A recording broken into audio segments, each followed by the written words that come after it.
Kerala hotel and restaurant association Guruvayur unit വനിതാ വിങ്ങിന്റെ ഉദ്ഘാടനവും വനിതാ സംഗമവും സംഘടിപ്പിച്ചു. നഗരസഭാ വൈസ് ചെയർപേഴ്സൺ അനിഷ്മ ഷനോജ് ഉദ്ഘാടനം ചെയ്തു. അസോസിയേഷൻ പ്രസിഡന്റ് പ്രേമ പ്രകാശ് അധ്യക്ഷത വഹിച്ചു. അവതാരിക രഞ്ജിനി മേനോൻ മുഖ്യപ്രഭാഷണം നടത്തി.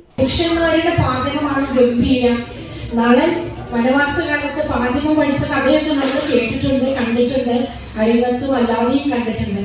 പക്ഷേ ഈ നളൻ പോലും അല്ലെങ്കിൽ ആരും ആവട്ടെ, ഏത് പുരുഷനാവട്ടെ, ഏറ്റവും നന്നായി പാചകം ചെയ്യുന്ന ഷെഫുമാര് പോലും വീട്ടിലെത്തിയാൽ അവരാണ് പാചകം ചെയ്യുക. കൂട്ടുകാരെ, ആരെ പിന്നെ ആരെ നിങ്ങൾ പറയും, ഞാൻ പറയില്ല, നിങ്ങൾ പറയും. ഉറക്കം പറഞ്ഞിട്ട് കുറച്ച് സഹോദരന്മാർ ഇപ്പോഴും, അതുകൊണ്ട് ഞാൻ പറഞ്ഞു, നമ്മളുണ്ടാക്കുന്ന കഞ്ഞി കറി തന്നെയാണ് അവർ കഴിക്കുക അല്ലേ. വിവിധ മേഖലകളിൽ വ്യക്തിമുദ്ര പതിപ്പിച്ച അധ്യാപിക വസന്തമണി, ഡോക്ടർ ചന്ദ്രിക ശങ്കർ, കലാമണ്ഡലം രമ എന്നിവരെ രഞ്ജിനി മേനോൻ ആദരിച്ചു. ഹോട്ടൽ ഉടമകളായ വനിതകളെയും ഭക്ഷണ വിതരണ രംഗത്തെ വനിതാ ജീവനക്കാരെയും കലാകായിക രംഗത്ത് മികച്ച പ്രകടനം നടത്തിയ പെൺകുട്ടികളെയും ആദരിച്ചു.